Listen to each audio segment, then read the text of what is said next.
और आपको बताएं कि खैबर पख्तूनख्वा के ज़िमनी बल्दियाती इलेक्शन में तमाम 72 नशिस्तों के नताइज आ गए हैं। आज़ाद उम्मीदवार ने सबसे ज़्यादा 40 नशिस्तें हासिल की हैं। PTI 14, JUI 6, Jamaat Islami 5, ANP 4, peoples 2 और TLP को 1 नशिस्त मिली है। कोहाट ब्रिज काउंसिल सर की धुल से आज़ाद उम्मीदवार 1222 वोट लेकर कामयाब हुए। मर्दान से ANP के नुमान खान 155 वोट लेकर जीत गए। लंडी कोतल पसीद खील में आज़ाद खातून उम्मीदवार 656 वोट लेकर कामयाब रही, जबकि चारसदा से जमात इस्लामी ने 5 में से 4 नशिस्तें जीत ली हैं।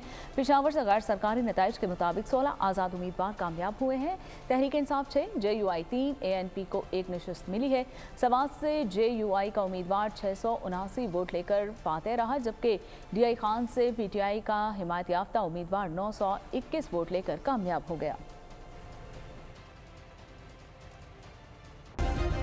सब्सक्राइब करें और बेल दबाएं ताकि कोई खबर रह न जाए।